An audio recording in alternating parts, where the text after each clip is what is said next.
बहुत पुरानी बात है। मगध राज्य में एक सोनपुर नाम का गांव था। उस गांव के लोग शाम होते ही अपने घरों में छिप जाते थे और सुबह होने से पहले कोई भी घर से बाहर नहीं निकलता। इसका कारण था उंगली माल डाकू। उंगली माल डाकू मगध के जंगलों में एक गुफा के अंदर रहता था। वह उंगली माल डाकू लोगों को लूटता था और जान से भी मार देता था। लोगों को डराने के लिए वह जिससे भी मारता उसका एक उंगली काट लेता था और उन उंगलियों का माला बनाकर अपने गले में पहनता था।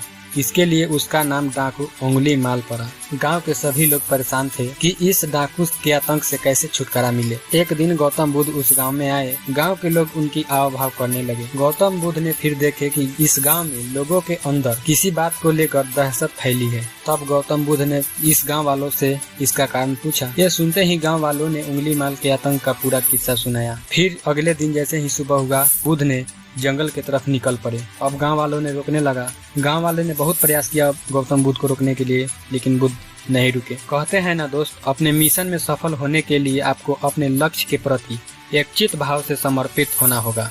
ये एकचित भाव बुद्ध में भगवान में था, तभी तो बुद्ध भगवान जंगल की तरफ निकल पड़े। जंगल के कुछ ही दूरी में गए तब तक उंगली माल डाकू ने हाथों में अपनी तलवार लेकर खड़ा, और बुद्ध ने उनकी गुफा के सामने से निकल गए।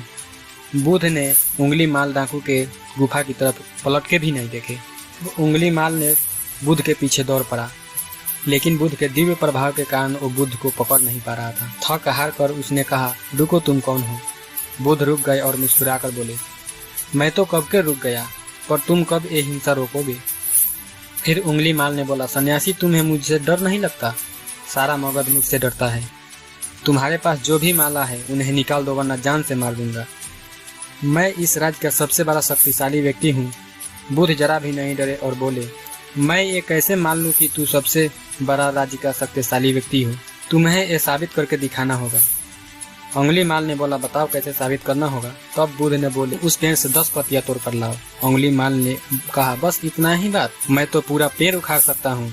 उंगली माल ने 10 पत्तियां तोड़कर ला दी। अब बुद्ध ने कहा, अब इन पत्तियों को वापस जाके पेड़ पर लगा दो। फिर उंगली माल ने हैरान होकर कहा, टूटे हुए पत्ते कहीं वापस लगते हैं क्या? तो फिर बुद्ध ने कहा, जब तुम इतनी छोटी सी चीज को वापस नहीं जोड़ सकते तो तुम सबसे बड़ा शक्तिशाली कैसे हुए? यदि तुम किसी चीज को जोड़ नहीं सकते तो उसे कम से कम तोड़ो भी मत। यदि किसी का जीवन नहीं दे सकते तो उसे मृत्यु देने का कोई भी हक तुम्हारे पास नहीं है, कोई अधिकार नहीं है। यह सुनकर उंगली माल को अपनी गलती का एहसास हो गया। उसके बाद अब वह उंगली माल डाकू ने बुद्ध के चरणों में जाकर गिर गया और जोर जोर से रोने लगा। फिर बुद्ध ने उसको उठाए और वह फिर अब बुद्ध का शिष्य बन गया और उसी गांव में रहकर लोगों की सेवा करने लगा। आगे चलकर यही उंगली माल डाकू बहुत बड़ा सन्यासी बन गया और अहिंसा के नाम से प्रसिद्ध हुआ। तो बुद्ध की तरह कभी हार मत मानो। आज कठिन है, कल बेहतर होगा, लेकिन कल के बाद का दिन सुनहरा होगा।